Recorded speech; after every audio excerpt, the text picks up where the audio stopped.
Senhor, irmão.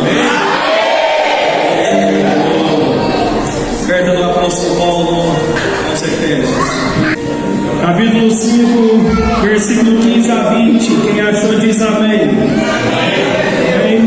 Está escrito assim: tenham cuidado com a maneira como vocês vivem, que não sejam como insensatos, mas como sábios, aproveitando ao máximo cada oportunidade, porque os dias são maus. Portanto, não sejam insensatos, mas procurem compreender qual é a vontade do Senhor. Não se embriaguem com o vinho que leva à libertinagem, mas deixem-se encher pelo Espírito, falando entre si com salmos, hinos e cânticos espirituais, cantando e louvando de coração ao Senhor, dando graça constantemente a Deus Pai por todas as coisas, em nome de nosso Senhor Jesus Cristo. Amém? Amém. Pode tomar uma cena.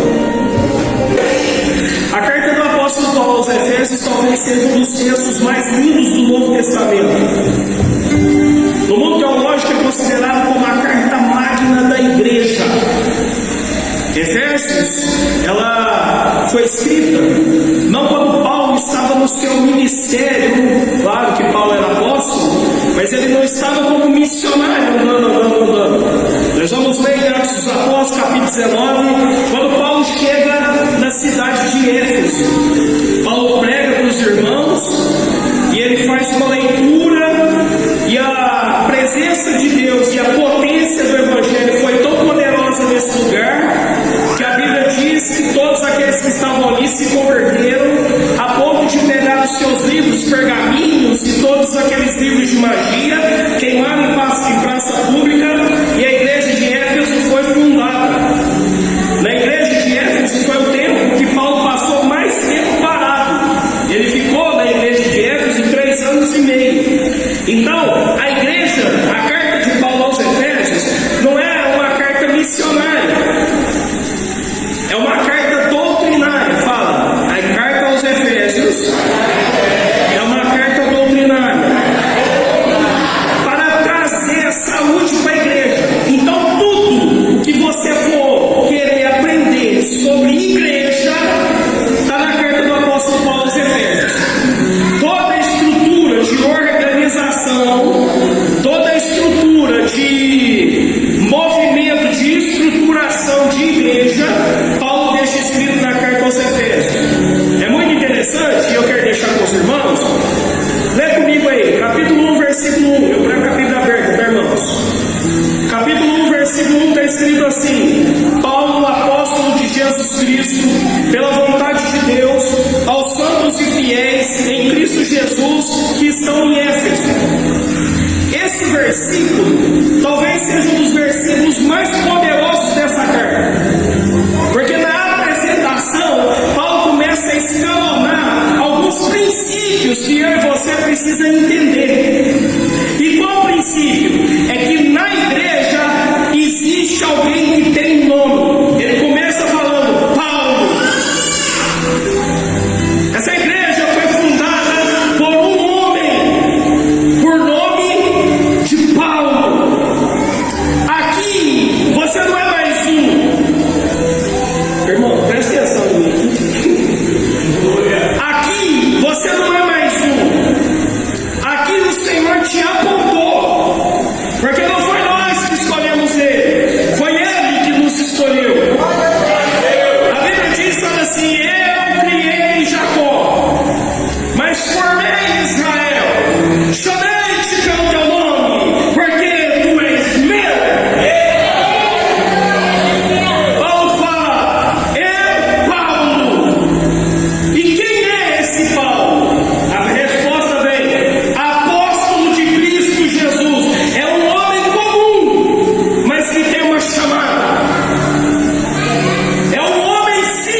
natureza da igreja. Qual é a primeira natureza da igreja? Pela vontade de Deus, fala, aos santos. Irmão, igreja é a reunião dos santos. E aqui eu podia pregar o resto da noite só em cima dessa palavra. Se é uma palavra para falar para a mocidade, santidade não é uma palavra para a mocidade. Santidade não é uma palavra para o obreiro. Santidade não é uma palavra para as irmãs. Santidade é uma palavra para a igreja. Se você não é santo, muito provavelmente você não é igreja. Ainda que tenha uma carteirinha de membro, ainda que frequente culto, ainda que dá dízimo, canta, prega. Se você não tem compromisso com santidade, você não é ninguém, irmão. Por quê? Porque o escritor aos Hebreus disse uma coisa que tem duas interpretações. O que ele diz? Que sem santidade, o que acontece? Ninguém, irmão. Não é que é difícil, não é que se eu me esforçar eu consigo, não. Ninguém verá o Senhor. Então a primeira natureza da igreja é que esse povo que aqui está tem que ser santo.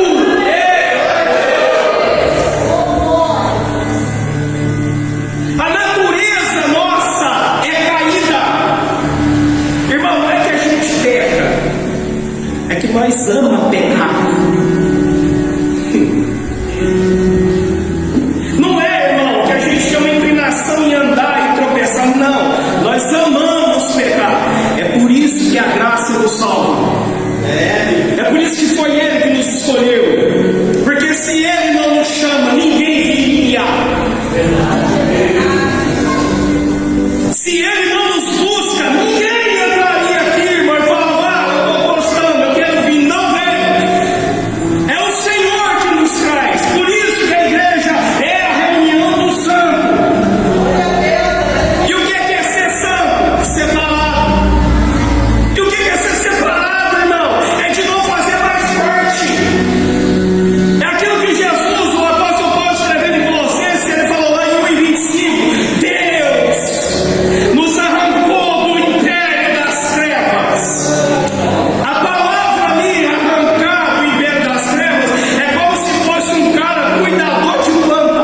Arranca por raiz e tudo. E nos transportou para o reino do Filho do seu amor.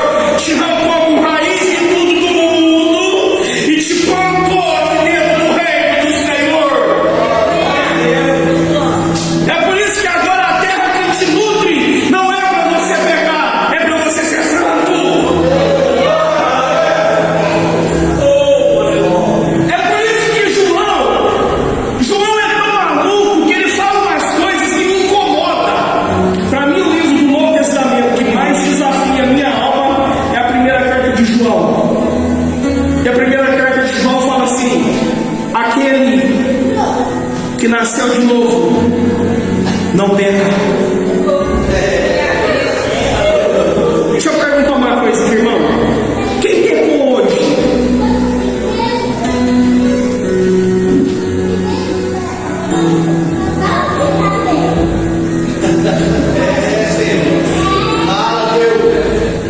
Quem pecou hoje, irmão?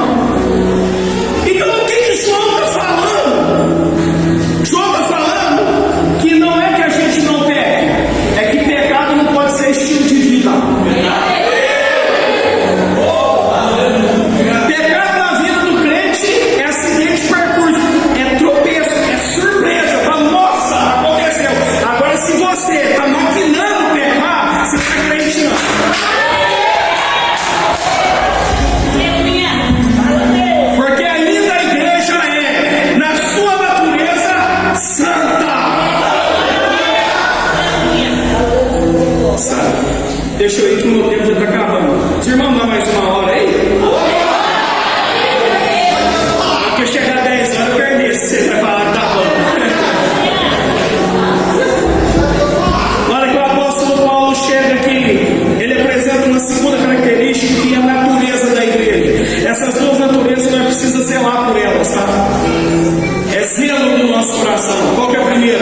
ser santo. Nossa, como eu gosto de falar de santidade. Por quê? Porque eu talvez seja o maior dos pecadores. Se aqui tem pecador, começa por mim, o principal.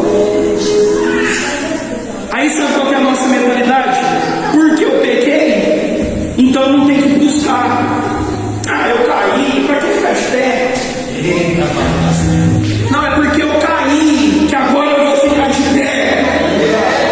É porque eu errei aqui, porque aqui eu nunca mais vou errar. Eu vou pedir misericórdia, graça, amor, sustentação do Senhor para ser santo. Por quê? Porque só santo consegue ser fiel. E a segunda natureza é aos santos e fiéis. Paulo fala de duas coisas diferentes. Uma é ser santo, outra coisa é ser fiel. E aí, meu pastor, meus pastores aqui podiam falar: se tem uma coisa que custa caro e está difícil de achar, é fidelidade. Sabe por quê? Porque nós estamos acostumados a nos reunir num conchavo de lealdade. E sabe o que é um conchavo de lealdade, meu irmão? Presta atenção. Não existe uma lealdade mais top de linha que uma quadrilha. Imagina, vamos assaltar um banco.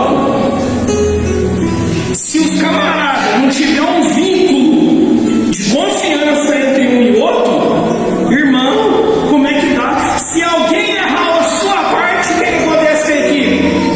Vai tudo preso. Então o império das trevas, o mundo, sabe ser leal. Agora, fiel é só o santo. Por quê? Porque fiel não é um conchavo pelaquilo que nós vamos fazer. Fidelidade é uma expressão de quem nós somos. É por isso que é só o santo que pode ser fiel. Por quê? Porque fidelidade não está falando do feito. Fidelidade está falando da referência. É por isso que vai cantar um hino e canta ele extremamente errado. E é uma heresia falar que Deus é fiel a mim. Porque se Deus for fiel a mim, quando eu pecar, o que acontece com ele? Deixou de ser santo porque ele é fiel a mim. Não, Deus não é fiel a mim, Deus é fiel para mim. Por quê? Porque quando eu olho para ele, ele não muda. Ele não tem sombra de variação. Então, ainda que eu seja mentiroso, ele continua sendo verdadeiro. Ele é a minha referência.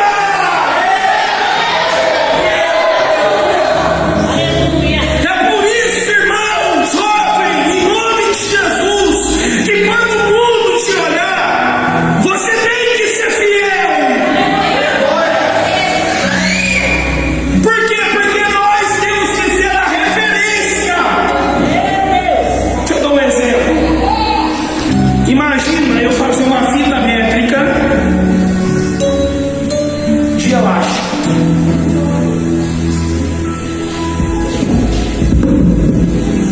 Fiz uma fita métrica de elástico.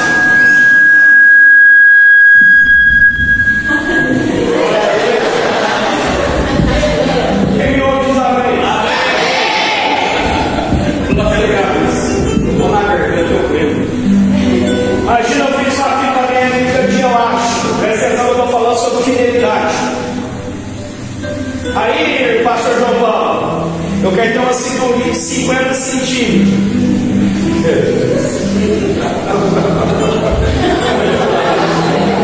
Aí sabe o que eu faço? Faço uma fita métrica de elástico. Põe o dedo no 50 e o que eu vou fazer? Quando medir aqui, eu tem 50, irmão.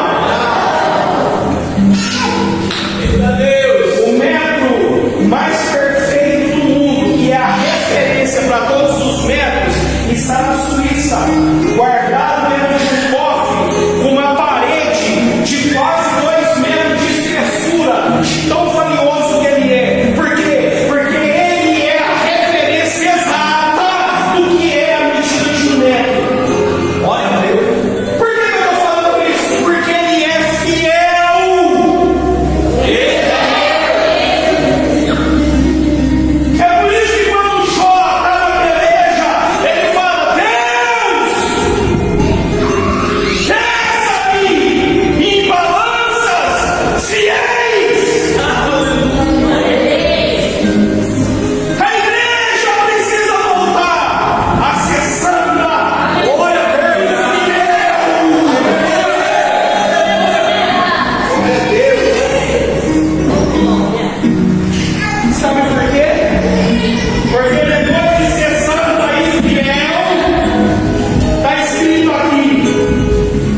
São Judas, bairro de Paraíso, no bairro tem 30 igrejas. E sabe por que tem 30 igrejas? Porque é um cambado de homem vaidoso que abre o salão, coloca 3 palcos crentes lá só para ser chamado de pastor. Porque se botar lá para ficar rico, uma igreja com 5 crentes dá prejuízo. Então a vaidade não é o dinheiro, a vaidade é o cargo, é o título. E sabe o que acontece com São Judas, que está dentro da nossa igreja? Ao invés de prosperar a igreja, ele atrapalha o crescimento do evangelho. Por quê? Porque o Senhor está querendo dar para a cidade uma igreja que tem um homem com uma identidade, que tem uma chamada de Deus, que assumiu uma natureza, e aí é dado para uma cidade.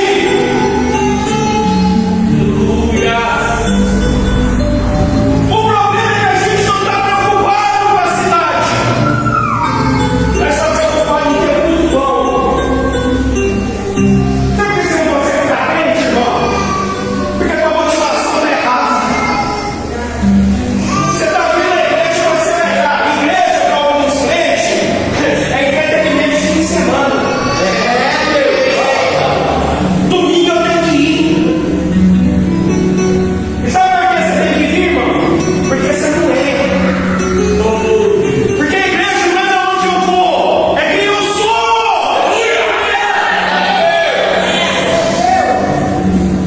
E esse bairro Acapulco está esperando uma igreja que seja santa e fiel.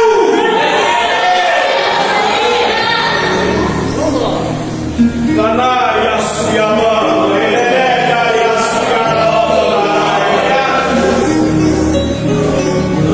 tem que parar de ser crente, irmão. É uma vergonha que vai estar vivendo. A Europa está vivendo um movimento hoje chamado, filosoficamente falando e socialmente falando também, que essa coisa se considera um continente europeu pós-cristão. Esse maluco livre, misericórdia, ó, bate na madeira. Aí eu te pergunto, sabe qual é o maior país cristão do mundo? Fala pra mim qualquer. Qualquer, irmão. Sabe quantos crentes tem no Brasil, irmão? 61 milhões de crentes. Então nós é um país cristão. E aí o país cristão, que contém dentro de si 61 milhões de crentes, é o pior país em desenvolvimento humano. É o país mais analfabeto, que só ganha da Etiópia, que não tem estrutura que nós temos, e da Bolívia, que também é um país quebrado. É o país que tem sistema de corrupção que anda para a história do mundo, da humanidade. É o país que tem gente no Rio Grande do Sul, um monte de gente pediu dinheiro e ficou rico, que não repassou para a gente dar uma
estivesse dentro. Faz quase meia hora que eu estou pregando e eu não saí do versículo 1.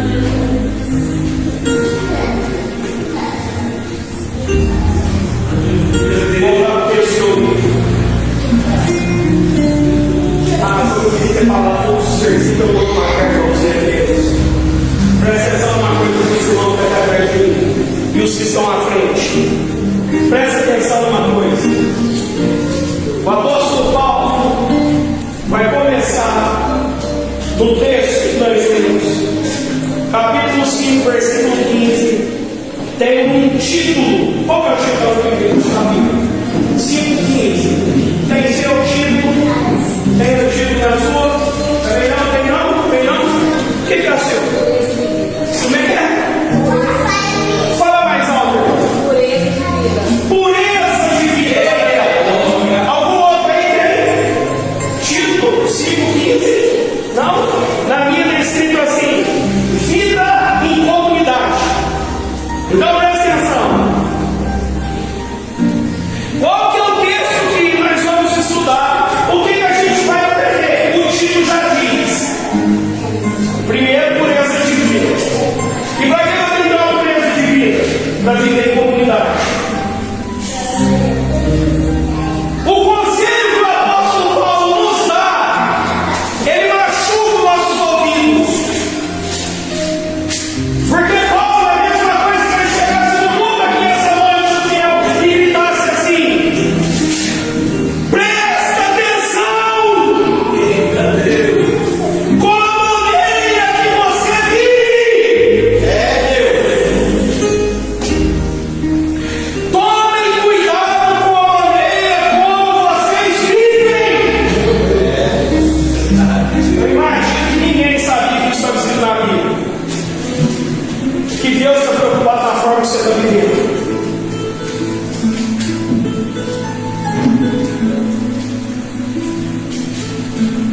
Irmão, já faz alguns anos eu parei de fazer mensagem para a igreja. Em 2014 eu fui para a Rússia, no campo missionário, fiquei 45 dias em missão transcultural. Aprendi em Curitiba uma série de coisas poderosas e uma delas foi essa: eu não faço mais mensagem para a igreja, eu venho compartilhar com a igreja o que Deus tem falado comigo. E o que Deus tem batido dentro do meu coração é: Rogério, presta atenção no jeito que você está vivendo. Eita Deus! Com a tua esposa, Rogério, presta atenção como você vive com ela. No teu trabalho, presta atenção do jeito que você vive lá. É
primeira, essa é loucura, irmão.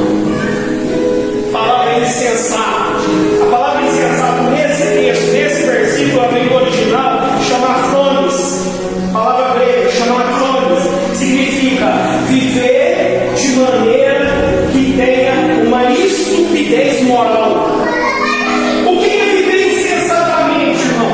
É não ter regra moral. É não ter padrão de vida. É não ter valores intrincados dentro de si. Paulo falando, toma cuidado com a maneira que você vive. De que forma, Paulo? Não viva como insensato que não tem moral. Mas viva como sábios. Como aqueles que têm a lei do Senhor escrita não mais em tábuas de pedra, mas nas tábuas de carne do coração.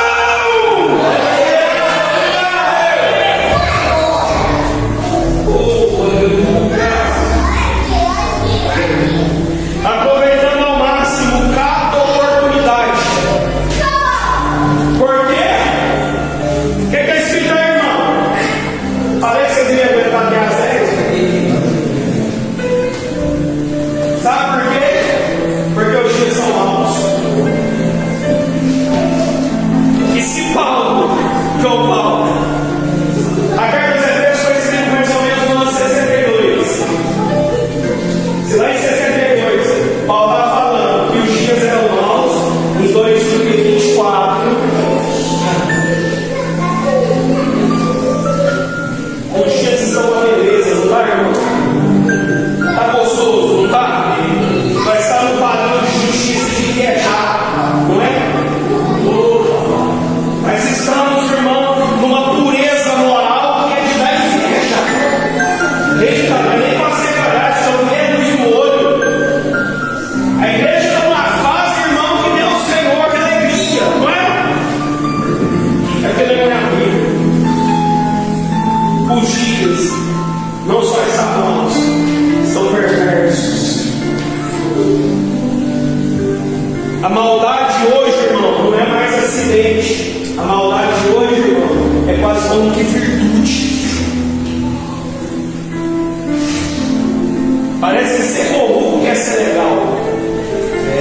Deus. É ser imoral, irmão, quer ser um toque de linha. Parece que a prostituta que tem valor, a cura da igreja é doida. É eu pegar a vizinha que é um toque de linha, porque ser fiel à minha esposa é bobeira. Deus, fala mesmo, Deus. Ou não está escrito aqui no texto que os dias são maus? Irmão, presta atenção. Presta atenção de verdade, irmão. Eu estou preocupado. Mas se nos vídeos está acaba, eu vim aqui para te falar. Presta atenção.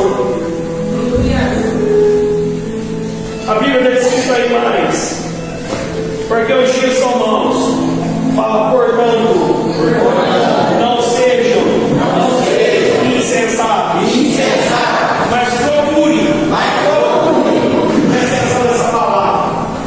Procure compreender. Repete comigo. Procure compreender. Compreensão é uma busca.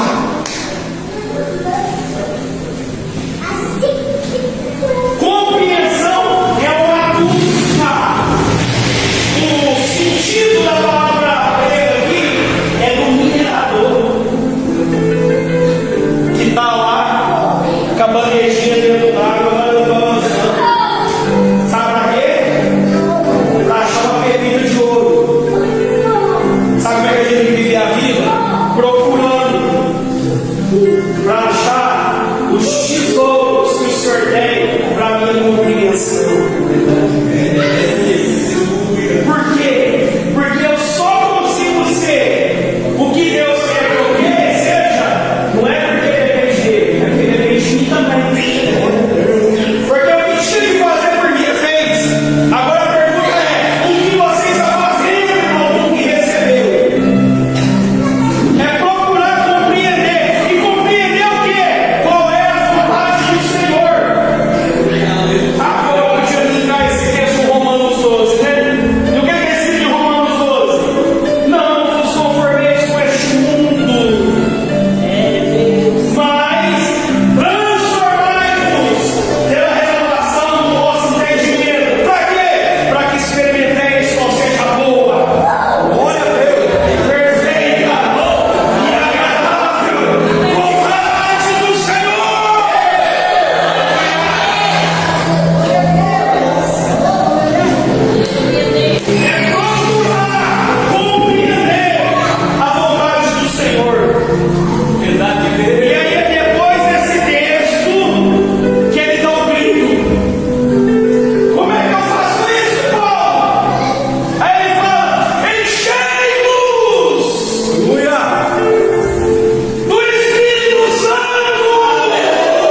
O apóstolo Paulo usa um jogo de linguagem. E sabe qual é o jogo de linguagem? Fala assim: não, fique bêbado, embriagado. A embriaguez, irmão, ela tem 3 sintomas básicos. Eu anotei. O primeiro sintoma de uma pessoa embriagada, qual que é, irmão? Quer ver? É a primeira: perda da orientação. Tá ganhando? Opa! Puta girando. Opa! Você anda assim, meu Deus?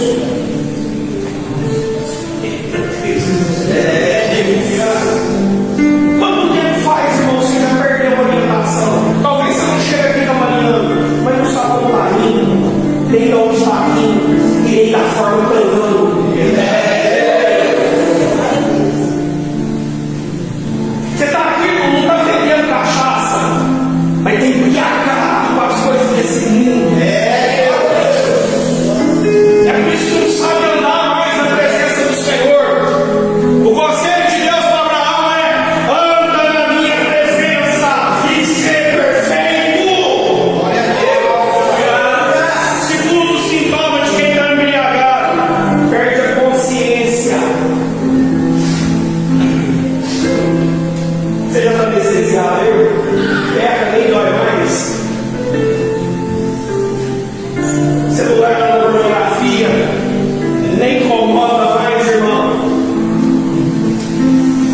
Vai para a vida depravada, da prostituição, da masturbação, nem dói mais, irmão. Você está embriagado a ponto de perder a consciência de quem você é e o que Deus espera de você.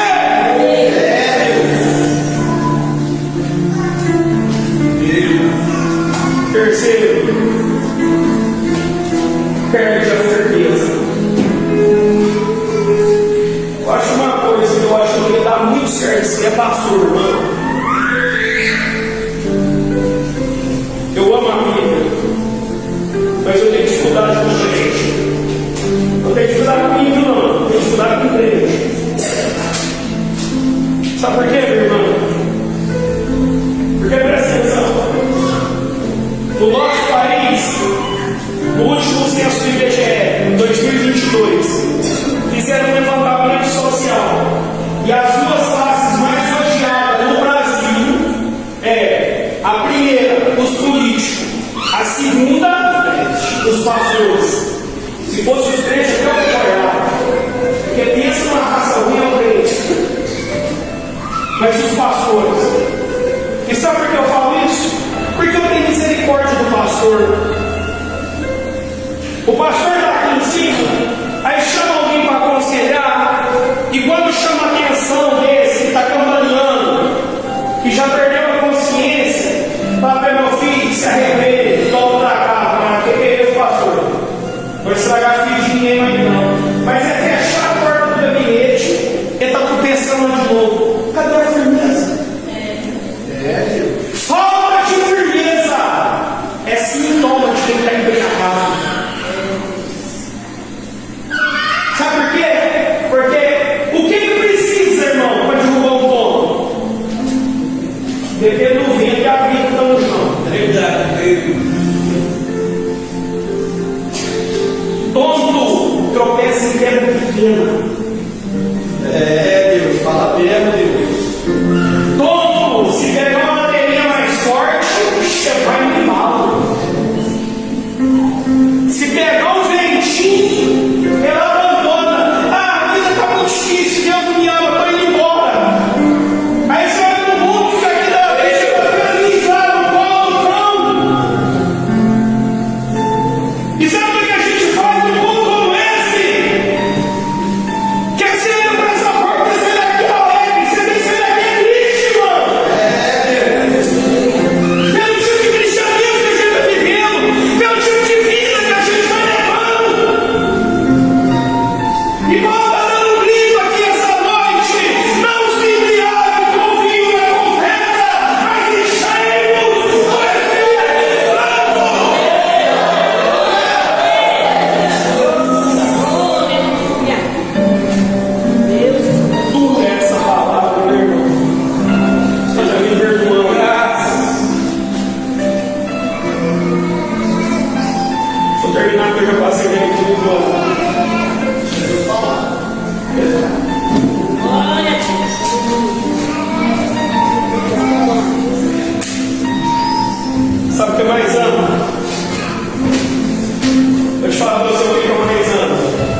Paulo fala o seguinte: depois que você tomar conta da tua vida, acertar o passo na sabedoria e se encher do Espírito Santo, o imperativo aqui, irmão, é encher-vos.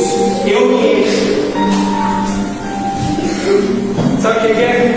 Aí Paulo fala: agora vai para o culto.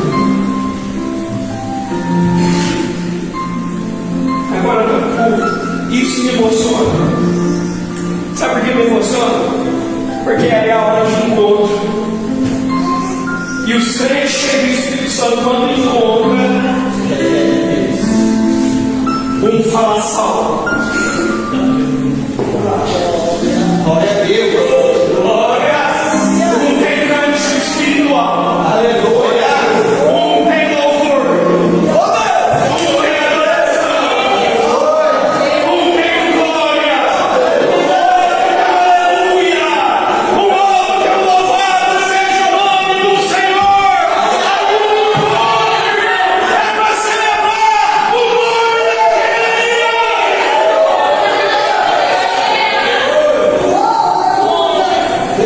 Aí é culto. Aí é batismo do Espírito Santo. Aí é salvação de alma. Aí é cura de vida. Aí é tudo isso, irmão. Glória. Eu vou ler. Porque é muito demais. Porque é escrito assim: encheios do Espírito Santo, falando entre si com salmos, hinos e cânticos espirituais, cantando de coração ao Senhor. Aí o culto é verdadeiro. Aí é comunidade. Irmão, em nome de Jesus, conduz essa igreja nesse caminho.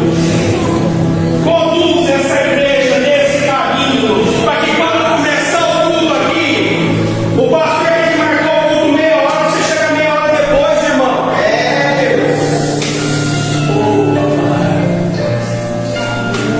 Você não tem compromisso com o relógio. Eu estou reclamando não, porque eu não congrego aqui, é vocês que congregam. Coisa mais triste é chamar um convidado e deixar ele na porta. Eita Deus! Aleluia!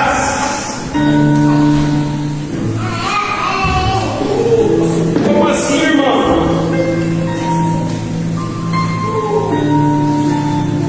Aí nós vamos ser culto, irmão, como tinha dos nossos pais. Quando nós seremos vivos. Culto, como o Jonathan Edwards, quando pegou lá o sermão, pecadores na mão de Deus e lá. Alguém conhece isso aí? Irmão, se eu lerei só a primeira. E o culto teve um começo, demorou 4 dias para acabar, e os irmãos estavam agarrados nos pilares da igreja, com medo de ir para o inferno. É culto que Deus de John Wesley. A cidade não queria ouvir. Sabe onde marcava o culto? Dentro do cemitério. E o convite do culto é: vem que você vai morrer hoje. Aí ele começava a pregar, não ficava ninguém de pé. Quando levantava, era uma geração de gente que levantou os mortos. Por quê? Porque agora não é mais um morto que anda,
fazer de você aquilo que você não conseguia ser. Aleluia! Glória! Quer consertar a tua vida? Oh Deus! Enche-se do Senhor. Enche-se do Espírito Santo. Quer consertar a tua casa? Seja cheio do Espírito Santo. Quer consertar teus relacionamentos? Seja cheio do Espírito Santo. Quer consertar a tua igreja? Para de falar dos outros. Se encha do Espírito Santo. Glória, glória. E a oração que nós vamos fazer nessa noite é essa. Pai, me enche. Me enche. A ponto, não é Deus transformar, é Deus se transformar. A ponto das minhas estruturas internas ser destruída. A ponto